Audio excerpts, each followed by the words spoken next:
Michael Carter's sharp instincts as a police chief told him this encounter was taking a dangerous turn. The two officers who stood before him weren't backing down, and their arrogant sneers hinted at trouble brewing. The larger officer took a step closer, his posture aggressive, his hand hovering near his holstered weapon. "Identify yourselves," Carter said firmly, his voice carrying the authority of a man who had handled countless tense situations. "Right now."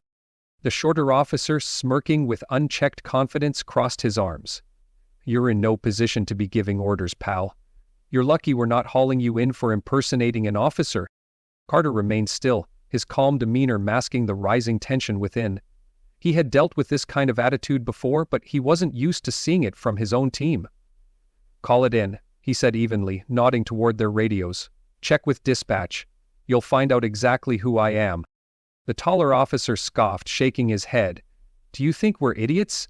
We know everyone on the force. You don't belong here." "I'm Michael Carter," he replied, his voice steady, though frustration flickered in his chest. "You're chief of police, and you're about to make a serious mistake if you don't stand down." The officers exchanged glances, their expressions hardening. They weren't buying it. The shorter one took a bold step forward, his hand raised slightly in a mocking gesture. "Chief? Yeah, right, next thing you'll say is you're the governor." Carter's patience thinned. "This is your last warning," he said, his tone cutting through the tension like a knife. "Back off or you'll regret it." But they weren't listening. The shorter officer lunged toward him, grabbing Carter's arm in an attempt to assert dominance. Carter twisted his arm free effortlessly, stepping back to create distance. "You're out of line," he said, his voice sharp. "This ends now." The taller officer stepped forward, his eyes narrowing. "You think you're going to intimidate us?" he spat. "You're just another guy playing dress-up." The words hit Carter harder than they intended, but he didn't flinch. Instead, he kept his stance firm and steady, his hands clearly visible to avoid escalating the situation further. "I'm not playing anything," he said coldly. "And you're about to answer for your actions." Before he could say another word, the shorter officer reached for his baton, his movements quick and aggressive. Carter moved just as fast, his years of training guiding him. He sidestepped the swing and grabbed the officer's wrist, twisting it just enough to make him drop the weapon without causing unnecessary harm. "Stand down," Carter barked, his voice commanding and full of authority. The taller officer didn't wait. He lunged toward Carter, aiming to grab him from behind. Carter's reflexes kicked in, and he ducked under the larger man's reach, spinning around to face both of them. "You're making this worse for yourselves," he said, his voice like steel. "Think carefully about your next move." The sounds of the commotion began to draw attention. A few cars slowed as drivers craned their necks to see what was happening. Several bystanders nearby cautiously approached, some pulling out their phones to record the scene. Carter noticed the cameras, but kept his focus on defusing the situation. "You've already gone too far," Carter said, his eyes locked on the two officers. "Drop the hostility, and this ends here. Keep going, and you'll face the consequences." The taller officer hesitated, a flicker of doubt crossing his face, but the shorter one wasn't done. He lunged again, his fists clenched. Carter blocked the move swiftly, grabbing the man's arm and pushing him back with controlled force. "Enough," he shouted. With the crowd growing, Carter reached for the radio clipped to his belt. He spoke clearly and firmly. "This is Chief Michael Carter. I'm on Route 17 near mile marker 42. I need backup immediately." The mention of his name on the airwaves seemed to change the atmosphere. The taller officer froze, his eyes widening as realization began to sink in. "Wait, Chief Carter?" he stammered, his tone shifting. Carter's gaze didn't waver. "Yes, the same Chief Carter you just assaulted, and you're going to explain this to Internal Affairs." The distant sound of sirens began to fill the air, growing louder with each passing second. The officers exchanged panicked looks, their earlier confidence crumbling as they began to grasp the gravity of their actions. The taller officer opened his mouth as if to speak, but Carter cut him off. "Save it," he said firmly. "You've done enough. You've given up too much too soon." The police vehicles pulled up moments later, their lights flashing red and blue across the scene. Uniformed officers stepped out, their expressions a mix of confusion and concern, as they took in the sight of their chief standing resolute before two of their own. "These men assaulted me and obstructed justice," Carter said calmly, pointing toward the two officers. "Take them in." The two men didn't resist as they were handcuffed and placed into the back of the squad car. The weight of their actions finally settled in their slumped shoulders and averted gazes. As the dust began to settle, Carter turned toward the growing crowd of onlookers. He gave a small nod to reassure them before addressing one of the arriving officers. "I'll need a full report on this," he said, "and make sure Internal Affairs is contacted immediately." The officer nodded, clearly rattled by what had transpired. Carter glanced back at the road ahead, the peaceful drive he'd envisioned now a distant memory. His jaw tightened as he processed what had just happened. This wasn't just about him. This was a reminder of the work still left to do, to root out abuse and hold everyone accountable, even those who wore the same badge. Michael Carter stood his ground even as the tension rose to a boiling point. The second officer stepped forward, his hand resting on his belt, his posture radiating arrogance. "We don't appreciate folks like you trying to act like you're in charge," he spat, his voice dripping with hostility. Carter raised an eyebrow, his patience wearing dangerously thin. "People like me?" he asked, already knowing where this was heading. The first officer smirked, his expression twisted with malice. "Yeah, people like you," he sneered. Before Carter could respond, the first officer lunged at him, shoving him hard in the chest. The force sent Carter staggering backward, caught off guard by the sudden aggression. As he regained his footing, the second officer joined in, shoving him even harder and sending him sprawling onto the gravel road. Pain flared in Carter's back and ribs as he hit the ground. His mind raced, trying to process the surreal moment.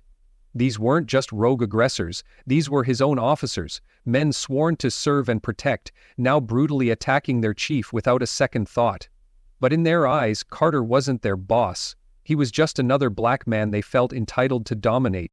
As Carter struggled to rise, one of the officers delivered a swift kick to his ribs. Pain shot through his side like a bolt of lightning, forcing a gasp from his lips. "You're gonna regret messing with us," the taller officer snarled, his voice low and menacing. Carter clutched his ribs, each breath more agonizing than the last. He raised a trembling hand in an attempt to shield himself. "Stop," he gasped, his voice weak but firm. "I'm your chief, your boss." But his words were ignored. The officers didn't pause. The beating continued, each blow more brutal than the last. As he lay there, battered and bruised, Carter realized this was far from over. They didn't care who he was, they only cared about asserting their twisted sense of power. Gritting his teeth, Carter tried to push himself up again, but his body betrayed him. The taller officer grabbed him by the collar and hauled him to his feet, his movements rough and unforgiving. "Get up," he barked, his face inches from Carter's. His anger was palpable, radiating like heat from a fire. Carter staggered, barely able to stand on shaky legs. He opened his mouth to speak, but before he could, the shorter officer drove a vicious punch into his stomach. The air rushed out of Carter's lungs and he doubled over, gasping for breath. His vision blurred and every fiber of his being screamed in pain. "I told you I'm the chief of police," Carter managed to rasp, his voice barely audible. The first officer let out a cold, mocking laugh that echoed in the stillness of the road. "Chief of police?" he jeered. "Sure you are." The second officer circled Carter like a predator sizing up its prey. His hand hovered near the baton strapped to his belt, his smirk growing more menacing. "You're just another punk pretending to be someone important," he said with disdain. "And now you're gonna pay for messing with us." Carter's heart pounded in his chest, adrenaline surging through his veins. He needed to think, to act, but the pain clouded his mind. He could feel the weight of their rage bearing down on him, their hatred fueling their every move. "You're making a mistake," Carter said, his voice hoarse, fighting through the pain. "You don't know who you're dealing with." The first officer rolled his eyes, stepping closer until his face was inches from Carter's. "Oh, we know exactly who we're dealing with," he sneered. "Another nobody who thinks they can tell us what to do. You're lucky we haven't thrown you in cuffs yet." The threat hung heavy in the air, and Carter knew it wasn't empty. Their hostility wasn't just for show, they were serious. Before he could reply, the shorter officer grabbed his arm and twisted it behind his back with brutal force. The unnatural angle sent a sickening crack through Carter's body, and he cried out in agony.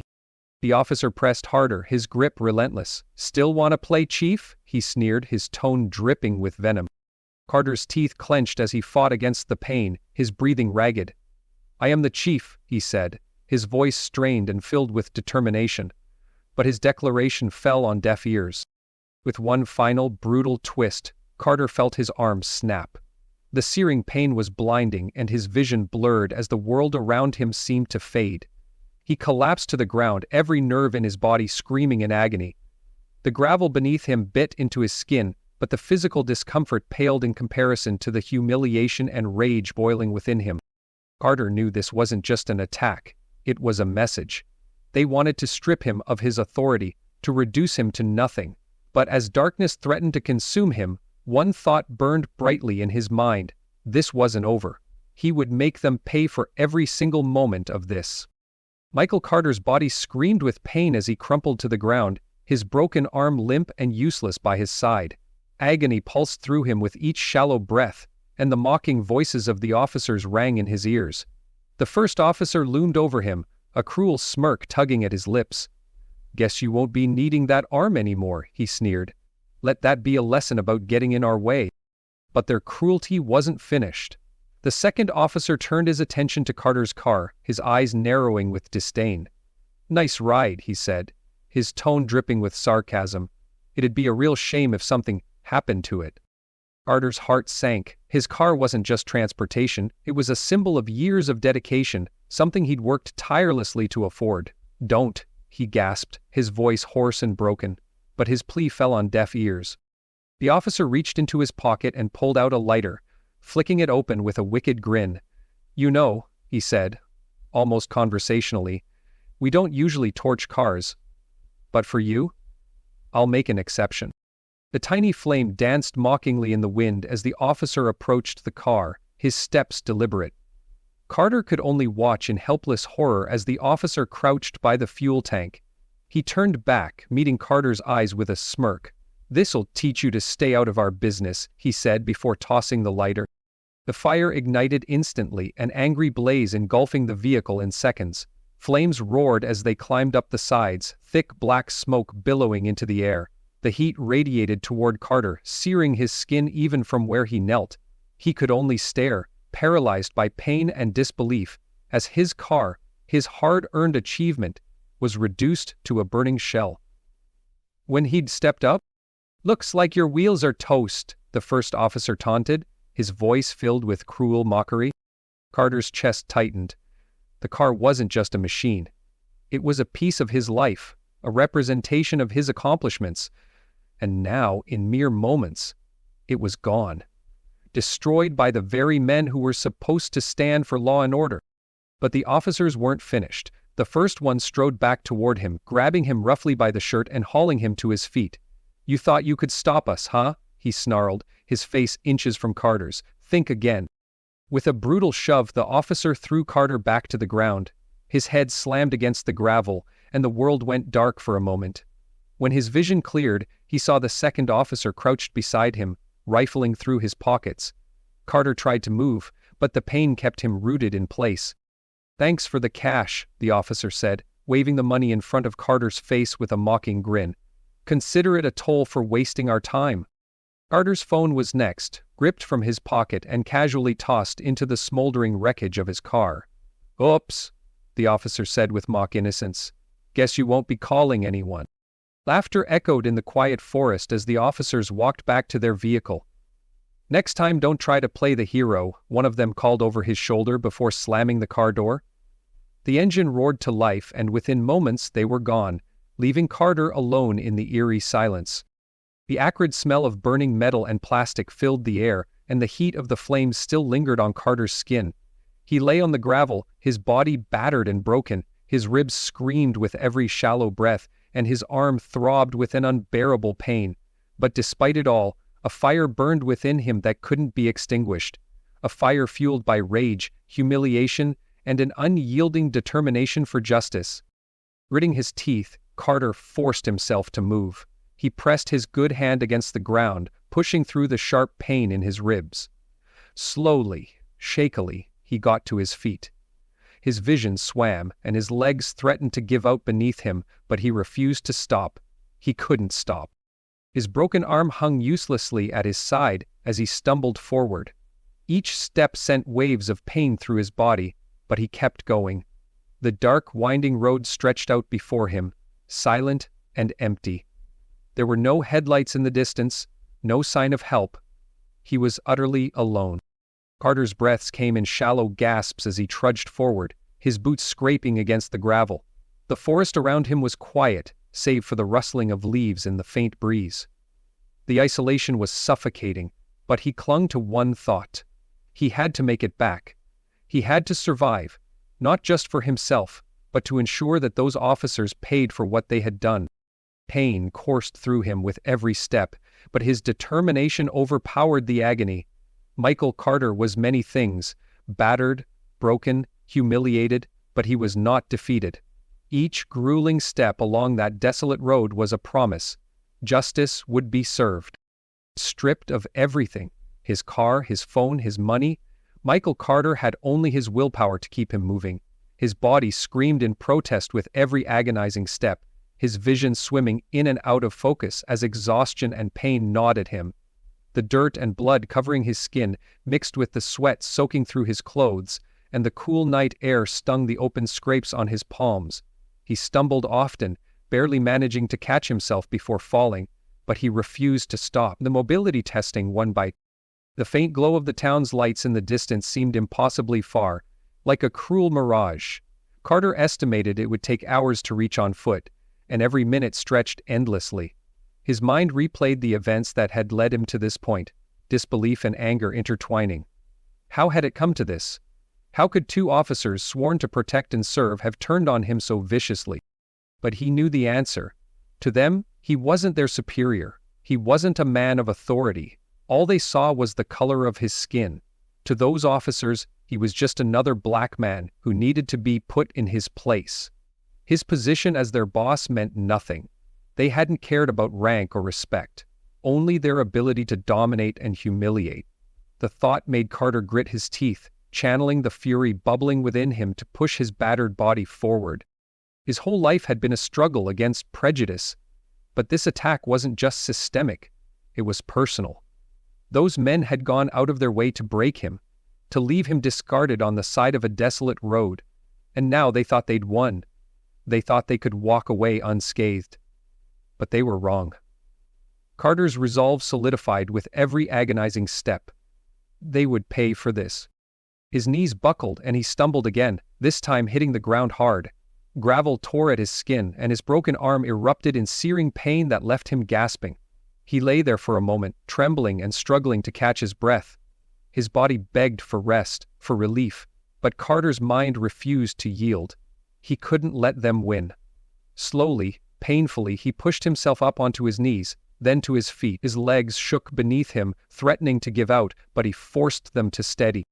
"I have to keep moving," he murmured, his voice hoarse and barely audible. The night stretched on, the black sky above him offering no comfort. The town's distant lights were his only guide, faintly glowing through the thick veil of trees. Blood dripped down the side of his face, warm and sticky, while every shallow breath sent sharp stabs of pain through his ribs. His broken arm hung uselessly at his side, throbbing with every step, but none of it compared to the fire burning within him, a relentless fury at the injustice he'd endured. The officers had left him there, confident they'd silenced him. They thought they could abandon him to die in the cold dark, but they had underestimated who he was. Carter wasn't just any man. He was their leader, their superior, and he would make sure they regretted their actions. He wanted the legacy of the valor done known for his heroism. Hours passed like lifetimes as Carter trudged along the road, his feet dragged, his steps uneven, each one sending shockwaves of pain through his body. He tried not to think about the burning wreck of his car or the smug, sneering faces of his attackers. He had to focus on the road ahead, on reaching the town and taking control of the situation. The town lights grew closer, but the progress felt agonizingly slow, his pace reduced to a crawl as his body continued to fail him. Each step was a monumental effort, his strength waning with every passing moment. But, finally, the faint outline of buildings began to emerge from the darkness. Relief washed over him, though it was fleeting. His journey wasn't over. Not yet. As Carter crossed into the town's outskirts, the familiar glow of streetlights illuminated the empty streets. Houses and small businesses lined the road, but everything felt surreal, like a distant dream. His mind was clouded with exhaustion, and his body was on the brink of collapse. But he pressed on. He had to reach the police station. That was his only goal. The station wasn't far, just a few blocks away, but it might as well have been miles. Every step was torment, his battered body threatening to give out with every movement. But Carter's focus was unshakable. He needed to see the faces of his officers. He needed them to understand what had happened. And most of all, he needed justice. Finally, the station came into view, its brick facade bathed in the harsh glow of fluorescent lights. The sight of it sent a surge of adrenaline through Carter's battered body. He had made it. But as he staggered forward, pain radiating through every inch of him, he knew this was only the beginning. The glow of the streetlights illuminated the brick facade of the station, a symbol of order and authority. Michael Carter's heart pounded as he stumbled toward the entrance, each step a battle against the searing pain that racked his body. His hand trembled as he reached for the door handle, his vision blurring, but his determination driving him forward. He pushed the door open and staggered into the brightly lit lobby, his legs barely supporting him. Inside, the officers at the front desk froze, their expressions shifting from shock to alarm as they took in the sight before them. Carter's uniform was tattered, stained with dirt and blood, and his arm hung lifelessly at his side. "Chief," one officer exclaimed, rising to his feet, disbelief etched on his face. Carter didn't slow down. Ignoring the stunned silence, he pressed forward, his eyes locked on the hallway that led to his office. "I need every officer available," he commanded, his voice raspy but unwavering. The officers scrambled, their shock giving way to urgency as they moved to follow his orders. Carter didn't stop to explain. He had no time for questions or sympathy. His focus was singular: justice. Every step sent fresh waves of agony through his broken body, but he refused to falter. Reaching his office, Carter collapsed into the chair behind his desk, his chest heaving as he struggled to breathe. The pain was unbearable, radiating from his ribs and his broken arm, but he forced himself to remain conscious. He couldn't let his injuries defeat him, not now. The door to his office swung open, and several senior officers rushed in, their faces marked with worry and disbelief. "Chief, what happened?" one of them asked, his voice thick with panic. Carter drew a slow, steadying breath. His tone was cold, sharp, as he replied, "I was attacked by 2 of our own." The room fell silent, the weight of his words sinking in. "They thought they could get away with it," Carter continued, his gaze hard and unforgiving. "I want every unit out there. Find them. Bring them in." The officers hesitated for only a moment before springing into action. The room emptied as they moved to carry out his orders, leaving Carter alone with his thoughts. His head throbbed, his body screamed for rest, but adrenaline coursed through his veins, keeping him upright. Those men had made a fatal mistake, and now justice was closing in. Outside, the station hummed with activity. Officers donned gear, radios crackled with instructions, and vehicles roared to life as teams mobilized. The manhunt had begun. The same force those rogue officers had once been a part of was now hunting them down. Carter leaned back in his chair, wincing as pain flared through his ribs. His mind replayed the attack in vivid detail, the sneering faces, the mockery, the brutal strikes. He clenched his teeth, the memory stoking a fire deep within him. They had underestimated him, believing they could leave him broken and escape without consequence. They would soon learn just how wrong they were. The office door opened quietly and Lieutenant Andrews stepped inside. His expression was grim, his concern evident as his eyes flicked over Carter's battered form. "Chief, we're ready," Andrews said, his voice steady but tinged with unease. "Patrols are covering all major roads and checkpoints.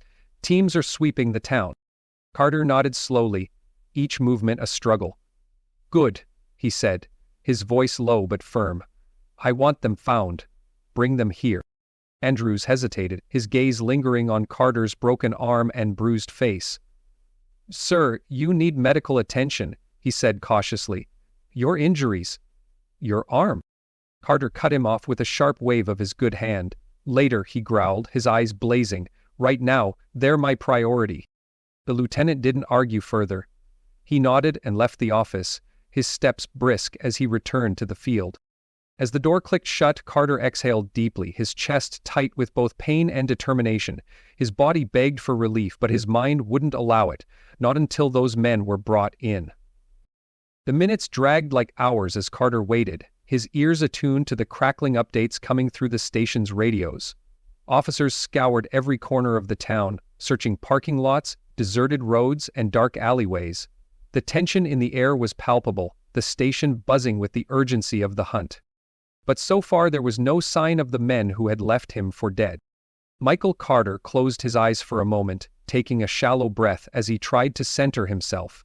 Pain surged through his body, but he forced it to the back of his mind. He needed to think clearly. Those men weren't going to stick around. They'd be planning their escape. They knew what was coming for them, but there was no way out. He had made sure of that. The sound of the door swinging open pulled him from his thoughts. Officer Johnson stepped inside, his young but serious face grim. His radio buzzed with overlapping chatter. "Chief," Johnson said, stepping forward briskly, "we've got a lead. Someone spotted two men matching their description heading toward the old service road on the edge of town." Carter's pulse quickened. He knew that road.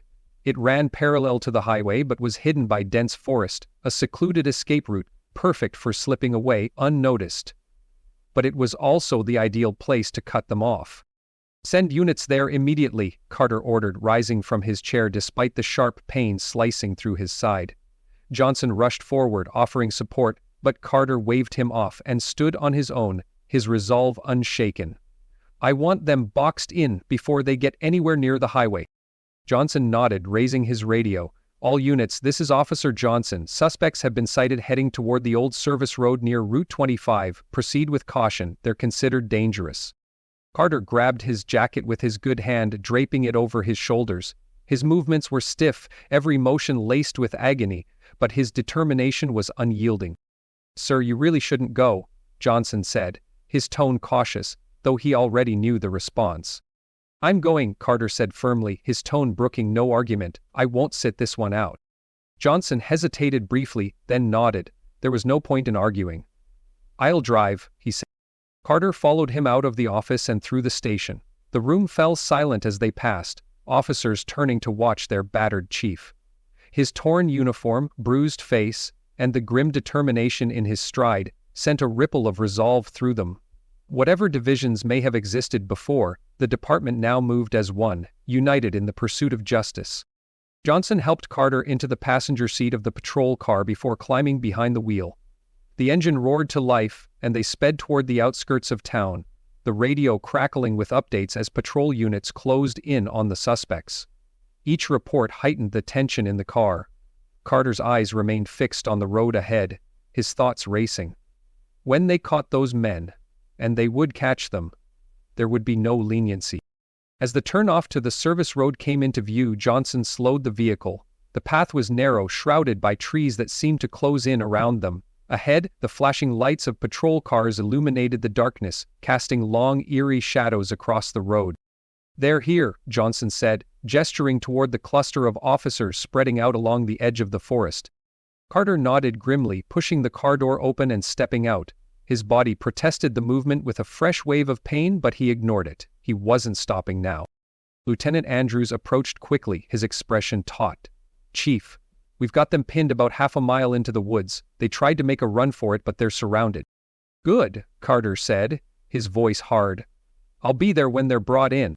Andrews hesitated, glancing at Carter's injuries. "Sir, with all due respect, maybe you should—" "I'm going," Carter interrupted sharply. His gaze was unwavering. "I need to see this through." Without another word, he followed Andrews toward the line of officers preparing to enter the woods. The dense forest seemed alive with sound, every crack of a twig and rustle of leaves magnified by the tense silence. Carter's heartbeat thundered in his ears as they pressed forward, the beam of flashlights cutting through the darkness. He wasn't just a man seeking justice, he was a man determined to reclaim his authority, his dignity, and his place as their leader. Tonight, those officers would face the consequences of their actions. Carter would make sure of it. Carter's pulse thundered in his ears as they pushed further into the forest.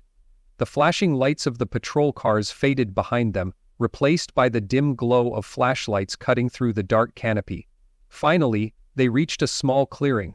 There, huddled in the shadows, were the two men who had brutalized him. Their faces were pale, their eyes darting nervously between the officers surrounding them. Guns were trained on them, ready for any sudden moves, but the men didn't resist. They knew it was over. Carter stepped forward, his body battered but his will unyielding, his gaze locked on the two officers, the very ones who had left him broken and bleeding on the side of the road. Recognition flashed in their eyes as they looked up at him, realization dawning with a sickening weight. "You thought you'd get away with it," Carter said, his voice low and menacing. "You thought you could leave me out there and no one would ever know. But you were wrong." The two men stared back at him, the arrogance they had flaunted now replaced by sheer terror. Their confidence had crumbled, leaving behind only the stark reality of what they had done. Carter turned to his men. "Take them in," he ordered firmly. Officers stepped forward, handcuffing the two without hesitation. As Carter watched them being restrained, a cold wave of satisfaction swept through him. Justice was beginning to take shape, but the fight wasn't over. Not yet. Back at the station, Carter sat at his desk, the events of the night weighing heavily on him. His broken arm throbbed, his ribs ached with each breath, and his body screamed for rest. But none of that mattered. His anger burned hotter than any physical pain. Justice had to be delivered, and he wouldn't rest until it was. In the holding cells, the two rogue officers sat in silence. The weight of their actions was finally sinking in. Hours earlier, they had been filled with smug confidence, convinced they could act with impunity. Now, they were stripped of their badges, handcuffed, and awaiting their fate. Neither had spoken a word since their arrest. Whether it was shock, fear, or regret, Carter didn't care. Words couldn't undo what they had done. Rising from his chair, Carter winced as a sharp pain shot through his side. Every step was agony, but his determination carried him forward. He walked through the station, each step deliberate, his presence commanding. Officers paused as he passed, nodding respectfully. Their faces reflected a mixture of admiration and concern. They had seen him return, bloodied, bruised, and broken, yet determined to see justice served. Now they watched him walk with purpose, knowing this was no longer just about the law, this was personal. Reaching the holding cells, Carter stopped and locked eyes with the two men. Gone was the arrogance that had fueled their actions. Now they sat small and defeated, their fear palpable. They wouldn't even meet his gaze, their bravado replaced with the reality of their downfall. Carter stepped closer, his eyes narrowing as he studied them. The taller officer shifted uncomfortably, unable to hold Carter's piercing stare. Finally, his trembling voice broke the silence. "Chief, we didn't know, we didn't—" "Didn't know?" Carter interrupted, his tone sharp and seething with fury. "You didn't know when you dragged me out of my car, when you broke my arm, when you set my car on fire?" The taller officer's head dropped, his words failing him. His partner sat frozen, his wide eyes fixed on the floor, silent and unmoving. Carter stepped even closer to the bars, his voice low and cold. "You didn't care who I was," he said, his tone steady and cutting like a blade. "You saw a black man and thought you could do whatever you wanted. Beat me, humiliate me, leave me to die, and you thought no one would find out." The silence in the holding area was deafening. The officers sat motionless, stripped of their power and left to face the truth. Carter stood tall despite his pain, his presence casting a shadow over them. This wasn't just about his authority. It was about making sure they never did this to anyone else again. The taller officer gripped the edge of the bench, his hands shaking as he tried to steady himself. His voice trembled, barely above a whisper. "Chief, we made a mistake." Carter's piercing gaze bore into him, cold and unyielding. "A mistake?" he repeated, his tone sharp with disdain. He shook his head slowly, his voice steady but cutting.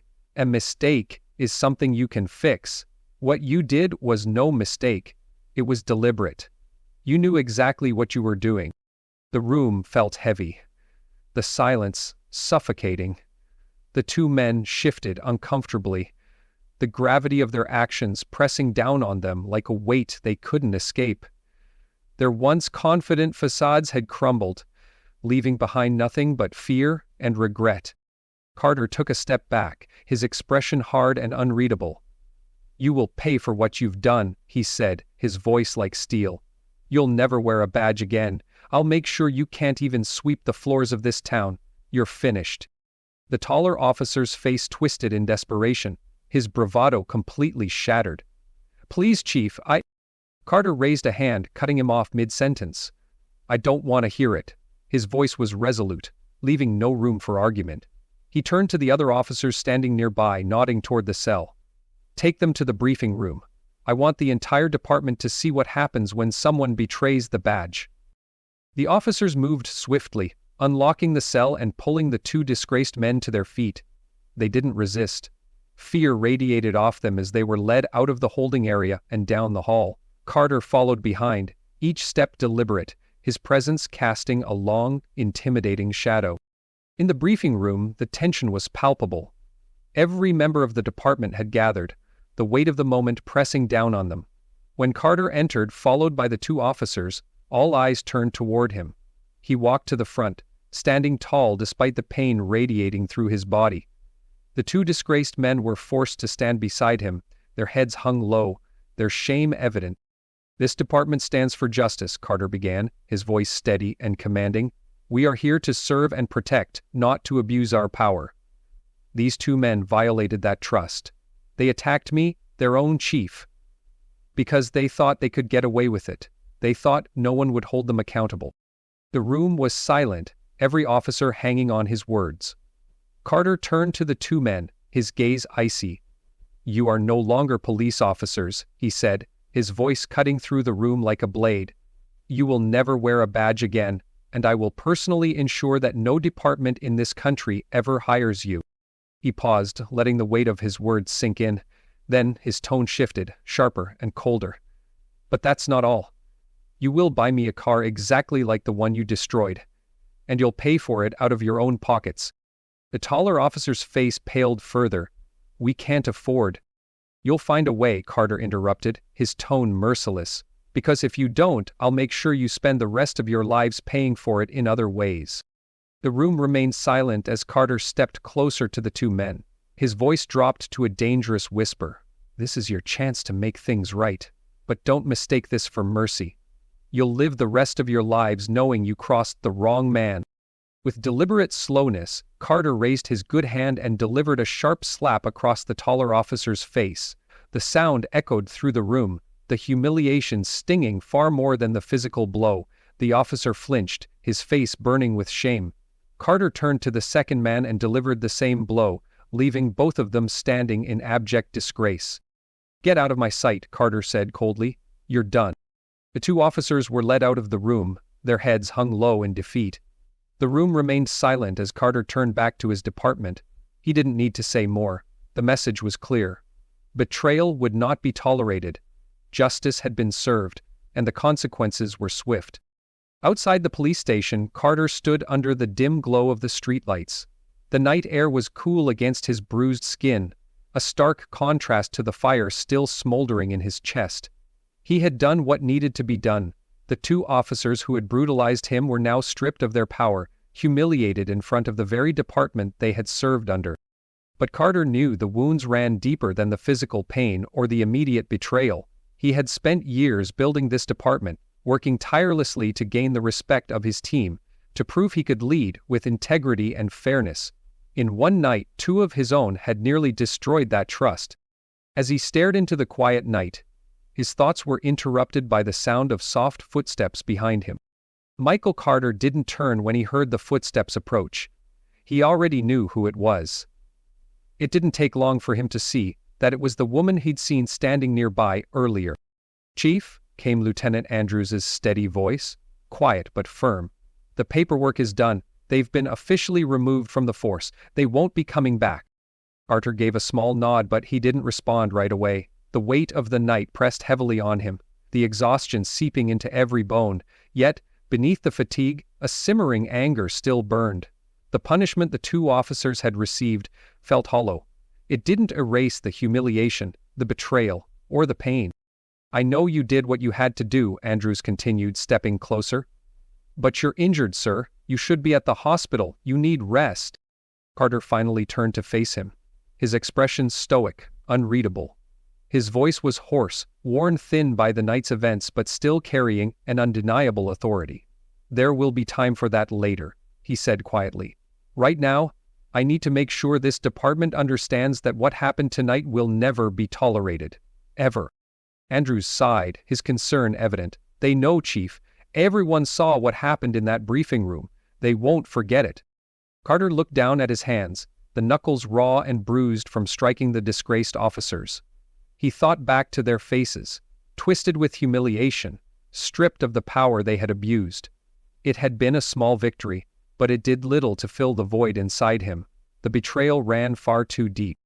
"Those two," Carter said, his voice tight with restrained emotion, "they weren't just bad officers. They were a symptom of something much bigger, something I've been fighting my whole career."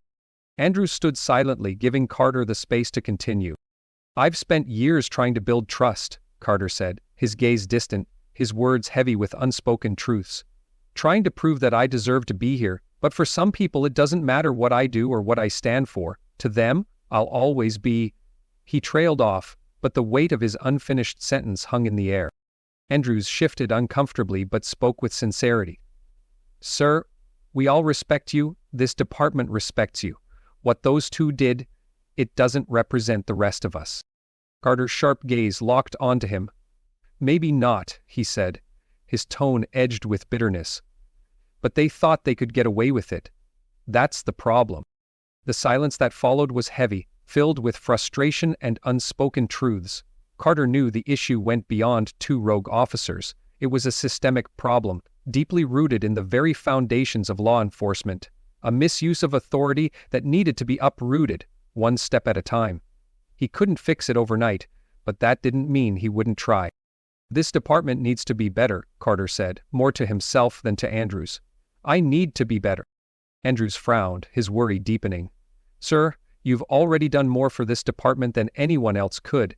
You've led with integrity and strength. What happened tonight wasn't your fault." Carter shook his head, the bitterness in his voice unmistakable. "Maybe not, but it's my responsibility to make sure it never happens again." Turning away from Andrews, Carter stared out at the empty streets of the town he had sworn to protect.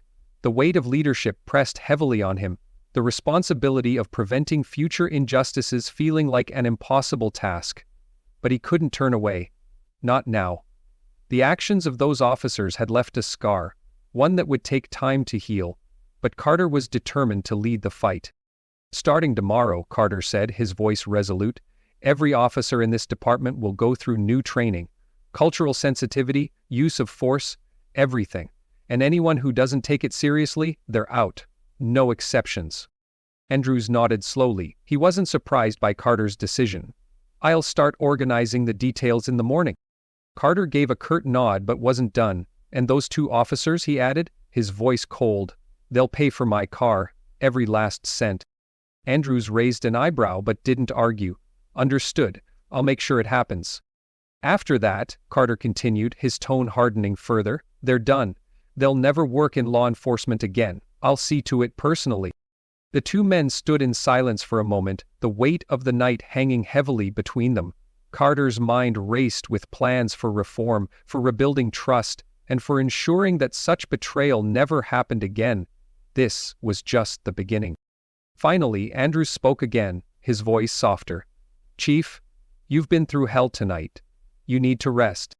Carter sighed, the exhaustion finally catching up to him. He had pushed himself far beyond his limits, and his body was screaming for relief, but his mind wouldn't let him stop. "Not yet. I'll rest when this is done," he said, though he knew deep down the battle ahead would be long and unrelenting. Andrews gave him a small, understanding nod. "Take care of yourself, Chief. We need you," Vicky said. With that, Andrews turned and walked away, leaving Carter alone in the quiet night. Carter stood outside the station for a long time, his thoughts swirling. Justice had been served, but the deeper issues still remained. The fight against systemic racism and abuse of power wouldn't be won in a single night. But Carter was resolved to lead that fight, no matter how long it took. As he finally turned to head back inside, his body aching with every step, Carter knew one thing for certain: the battle was far from over. But he wasn't going to back down. Not now. Not ever. If this story moved you, hit that like button, leave a comment, and don't forget to subscribe for more stories that matter. Your support means everything. Let us know where you're watching from.